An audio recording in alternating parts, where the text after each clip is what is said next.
Well, good morning, good afternoon, good evening, or whatever it is wherever you are, and welcome to Marketing Talk. I'm Tom, and I'd like to ask you a question today. Are you, by any chance, one of the people out there who is just a little bit tired of all the hype about social media? If you are, then you're not alone. There are quite a number of you, and there may be reasons why you would feel that way. One of them is that you don't really get this social media thing. You don't really understand it. You're confused about it. You don't really know what to do with it, how to do it. You don't know what the potential benefits for you and your business might be. But another reason is that you really kind of doubt the viability of it. You doubt the power of it to be able to enhance your business. So understandable, but I want to give you just a couple of little stories here that describe what I like to call the awesome power of social media. Boy, that phrase sounded like hype, didn't it? First story is this. In 2005, Universal Orlando Resorts decided to build a new theme park. It was to be called the Wizarding World of Harry Potter, and it was scheduled to open in 2010, which in fact it did. So they started this project, and in '07 they decided that it was maybe time to tell the world about this project, create some advance buzz, even though they were 3 years in advance of the scheduled opening of the park. So they contacted Cindy Gordon, who worked for Universal Orlando. In fact, she had the title of Director of New Media Marketing. And they tasked Cindy with letting as many people as possible know about this project. And they gave her shall we say, a rather sizable budget to do that with. Now, before I go any further in the story, I know that you're probably not ever going to try to do anything on a scale of this. But the principles involved in this are the same regardless of whether it's a big thing or a little thing. So think about if you were charged with doing something like this, what would it cost and how long would it take? You'd probably have to have a budget in the millions, which Cindy had, and you'd probably have to buy radio and TV ads and newspaper ads and Super Bowl ads maybe. You'd have to spend a lot of money, and it would take a while to let, say, several hundred million people know about your project. Cindy did it in about 3 days with almost no money.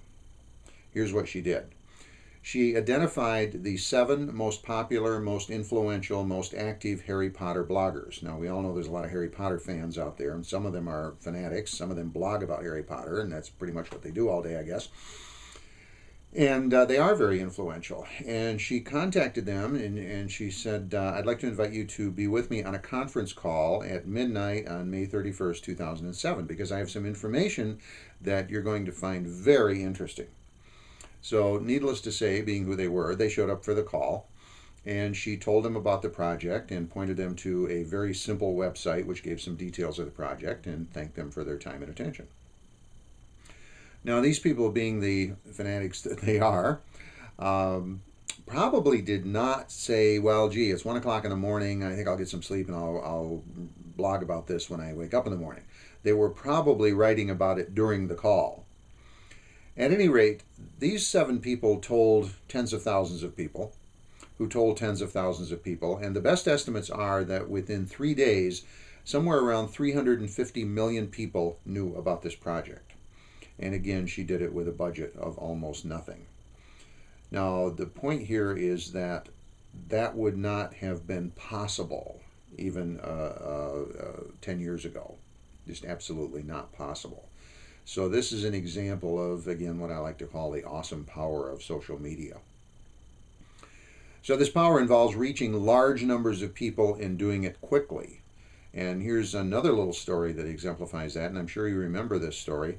January 15, 2009, U.S. Airways, Flight 1549, leaving New York LaGuardia, headed for Charlotte, North Carolina, is in the air for about 3 minutes, and it crashes into a flock of birds, which kills both engines.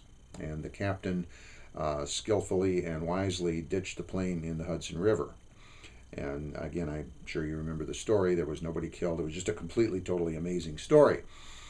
But the media aspect of this, the social media, the new media aspect of this story is that there were There was one or more people standing on the banks of the Hudson River when this happened and witnessed it.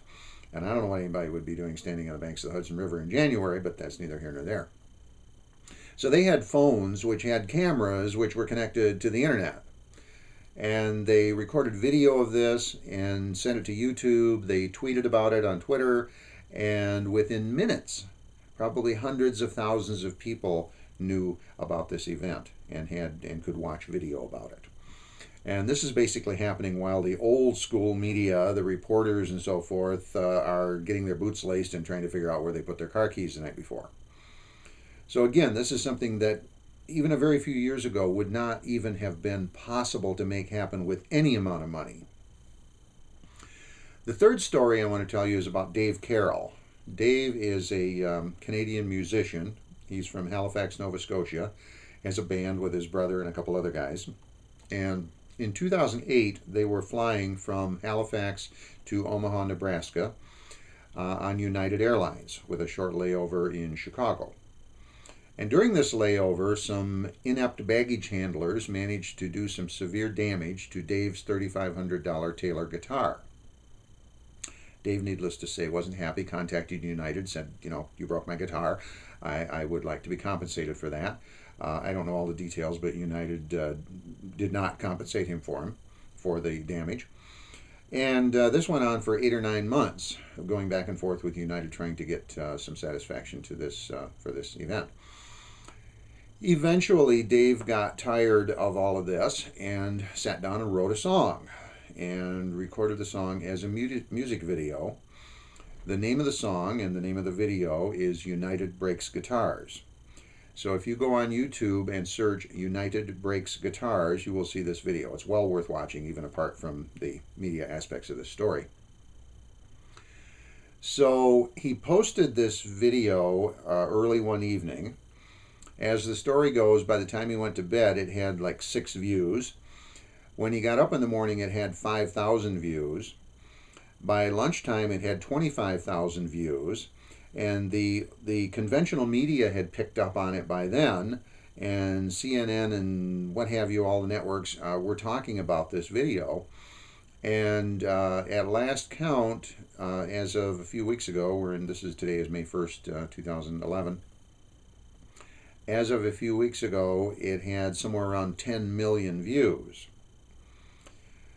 Now, needless to say, this did not please United. They didn't need this kind of press. And I understand that there was eventually a settlement between Dave and United regarding the damage to the guitar. Needless to say, also, Dave's career was not harmed by having 10 million people watching this video.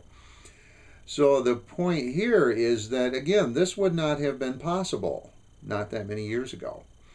So I refer to this again as the awesome power of social media, the power to reach large numbers of people easily, inexpensively, and very quickly. So hope that helps with your understanding of this whole thing. Again, you're not going to do things on the scale of this, but these are examples of the power that is at your disposal if you learn how to use social media to your benefit. Thanks again. See you next time.